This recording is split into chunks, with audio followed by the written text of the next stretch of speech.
You won't believe what happened next. A sharp crack ripped through the first-class cabin, like a gunshot, though no gun was drawn.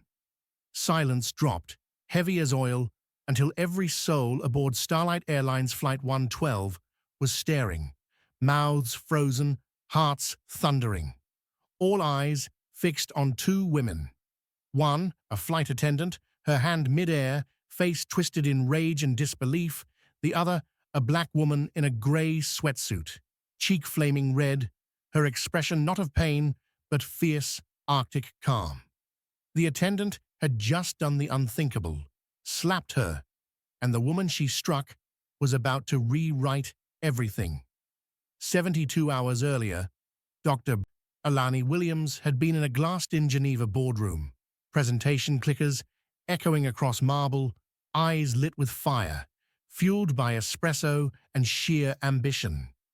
Founder and CEO of Aura Aerospace, she stood taller than most men in a world that teased women of color with ceilings made of invisible steel. Her company built engines, powerful, elegant machines that whined behind cockpit doors, turning the sky into her domain. And now, she'd closed the largest deal in company history, a transformative contract with a European consortium that would shift transatlantic flight into a new era. She hadn't slept, not fully, not in almost 2 days. Now, a long-haul flight to New York awaited, 8 hours in first class. She dreamed simply, sink into seat 1A and sleep till dawn. Airport lounges are often a theater of appearances. Geneva's first-class lounge was soft leather and low-lounge music, delicate canapés and polished shoes, polite yawns behind crystal glasses. Alani slipped through, avoiding champagne offerings, rejecting chit-chat. She sipped water, watched suited men, and quilted designer coats pass like characters in a play. They carried armor of labels.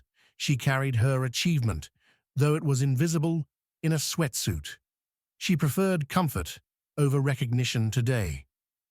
She spotted the gate, heard boarding announced. Flight 112 to JFK. When she reached the gate, the agent glanced, then looked again, then spoke. "Economy is to the right, ma'am." Alani paused. She lifted the boarding pass. "I'm in 1A." The agent stared, scanned, machine beeped. "My apologies, Dr. Williams. Please go ahead." She nodded and walked toward the bridge, alone, carrying a professional exhaustion that weightier than any suitcase. The cabin was pristine. Cream leather pods, soft hums, polished wood, subtle lighting. She found seat 1A and sank into it. Relief bloomed in her chest. This was her moment to exhale. That's when she saw Jennifer Larson, senior flight attendant, seasoned by 15 years of forced smiling, of people who presumed she existed only to serve, of injustice thinly veiled as protocol. Today had not been kind. Her car stalled, arguments with her ex still echoing, supervisor breathing down her neck for a scuff on her shoe. She was brittle under the professional mask. She saw Alani in the corridor, saw the grey sweatsuit, no luggage made visible by labels, no swagger of entitlement. Misplaced. "Can I help you find your seat? Economy is further back." The words were over-smiled, over-polished. Alani looked up, carrying a briefcase in one hand, face calm. "I'm fine, thank you. I'm in 1A." Jennifer's lips thinned. "I'm sure it's just a mistake, but this is first class." Alani's patience quivered. "This is my seat, seat 1A." Jennifer's eyes narrowed. Not confusion, certain indignation. She demanded to see the pass. The thoughtless assumption hovered. The name, Dr. Williams, printed neatly. No error. Still, Jennifer crumpled something between her fingers. Pride, prejudice, something old.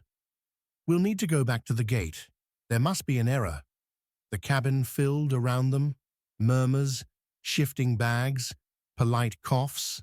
Seat 2B, where David Chen was seated. Business casual, remote startup wizard. He watched, heart sinking. Tension crowded the first-class tranquil air. Alani's voice dropped. "There is no error. Please return my boarding pass." Jennifer's voice rose. "Either you leave, or I will have security escort you. This kind of behavior won't be tolerated." Alani's grit showed through exhaustion. "You are making a very serious mistake. Get your purser or the captain before this escalates." Jennifer, however, was convinced of rightness. "Get out," she hissed, finger pointing. The cabin hushed. Every passenger frozen. Flight attendant's uniform as symbol. The man at 2B slid his hand under his seat, phone ready. Alani remained still, accusatory fire in her quiet, unwavering stare. Jennifer spat words. "People like you don't belong here." The weight of centuries in those few vowels. The woman in the diamond bracelet whispered, "Well, why don't you just show another ID?" But her husband hushed her. Some were horrified, some ashamed. Alani's thoughts were distant calculations, trajectory, leverage, justice. She inhaled calm. She didn't flinch at the sting on her cheek. She absorbed it, eyes still locked on Jennifer's. When Alani spoke, it wasn't anger. It was authority delivered as soft as a scalpel's blade. "You are an employee. I am a ticketed passenger. Your job is service and safety. Right now, you are failing at both." Jen's mask cracked. Rage and shame warred beneath her skin. She stepped closer, voice trembling with betrayal. "You have no idea who I am." Alani interrupted. "I have done nothing but sit here quietly. You're the one disrupting the cabin, refusing a direct order from a crew member."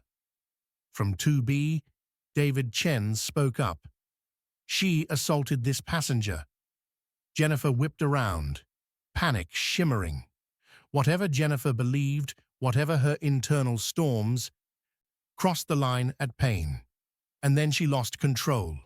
A movement sudden, predatory, palm arced through space.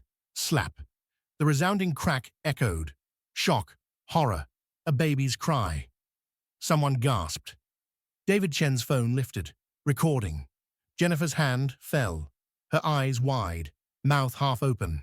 She stared at her own palm, at the mark blooming red. Alani did not cry, did not scream. She sat still, cheek reddening, eyes glacial calm. Silence stretched, fracturing around the moment. And then Alani stood, voice low, lethal in its precision. "You are finished," Jennifer stammered. Alani raised a finger. "My name is Dr. Alani Williams. We design and build the G-77 engines that power this aircraft. They are my proprietary technology." Passengers' faces shifted, understanding dawning. Fear, respect, recognition. Jennifer paled. Alani's eyes sought Chloe, young attendant trembling. Eyes found the captain. "Get your captain here now," she said. "Then, if he is not in front of me in 60 seconds, I will make one phone call, and when I do, Aura Aerospace will ground your long-range fleet pending investigations of personnel security protocols. I will bankrupt this airline before we land in New York. Do you understand me?" Control. Intent. Not threat, but promise. Chloe ran to the cockpit. Seconds later, Kelly walked out. Captain Miller, decades in the air, his expression unreadable. Then the name, Dr. Williams. Recognition flickered, then horror. He saw the slap mark. He looked at Jennifer. He turned to Alani. "My God, are you okay? What happened?" Jennifer stuttered. "I thought she..." David spoke, held up his phone. The video, her assault. Captain's jaw clenched, authority reasserted. He faced Jennifer, voice cold. "Did you strike a passenger?" The confession came tucked between sobs. Jennifer's world swayed. She had unleashed damage beyond measure. In that moment, she was relieved of duty. Escorted away to crew rest, told not to engage with passengers again. The cabin exhaled, a relieved breath, applause flickering, first-class hands pausing mid-clink of glassware.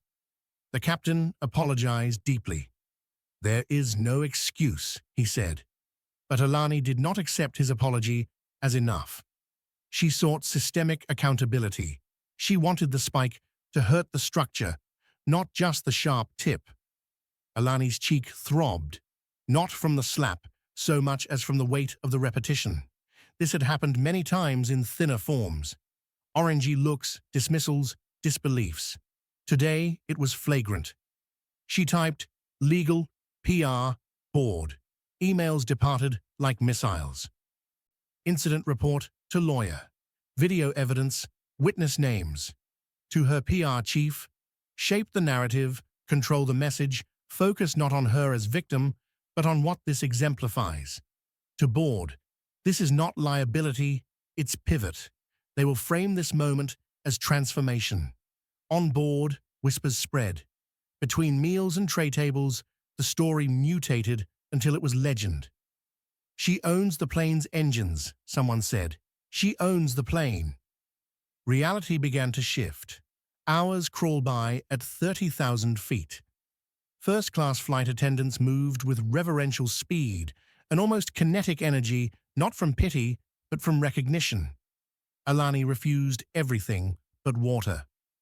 She was alert, calculated. Passengers alternated between sympathy, outrage, wonder. David Chen approached, gentle, handing over his recording. Alani took it, a nod. "We'll need that." He understood this was beyond anger. It was movement. When land drew closer, tension manifested in every flutter of wings outside the cabin. Descent of the plane felt like descent of something monumental.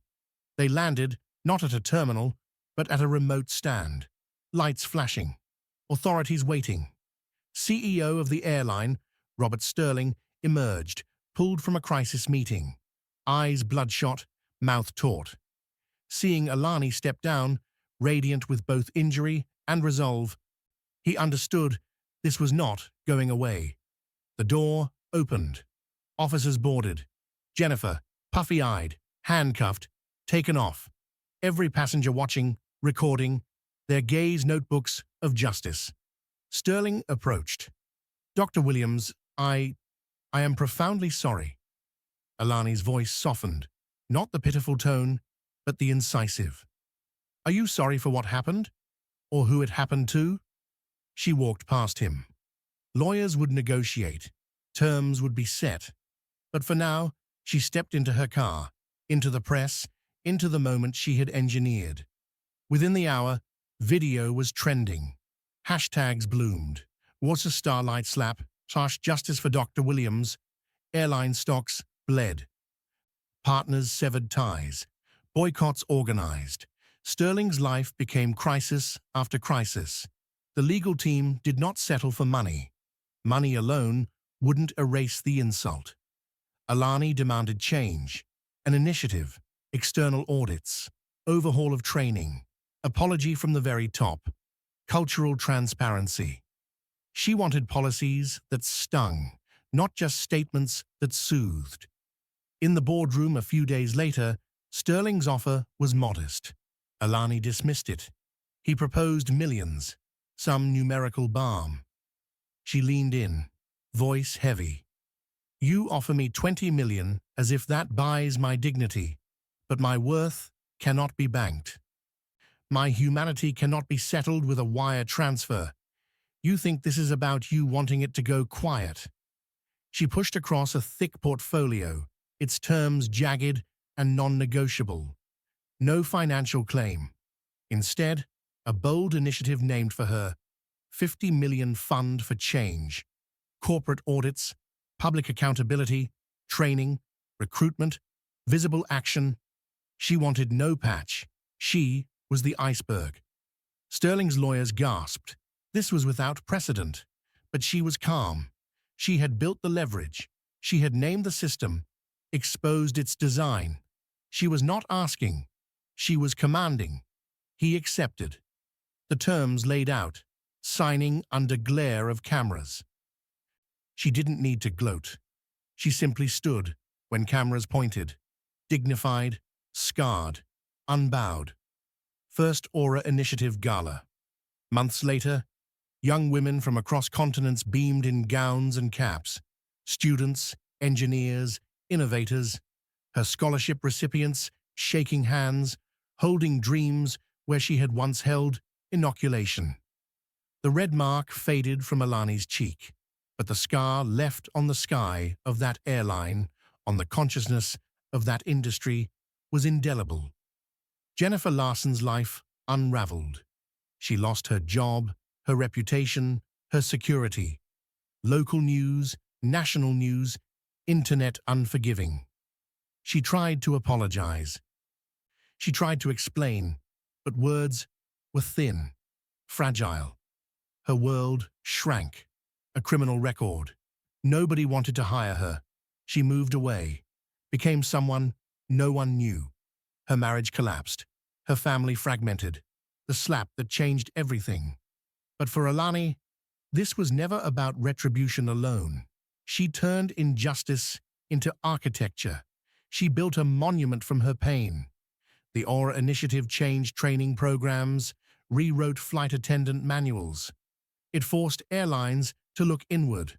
What policies, what biases, what assumptions marginalized brilliance. It forced recognition that power isn't just constraining, it can free if wielded. And sometimes, when you carve a fissure in a mountain, water flows through. It changes the shape of every canyon it touches. Dr. Alani Williams did that.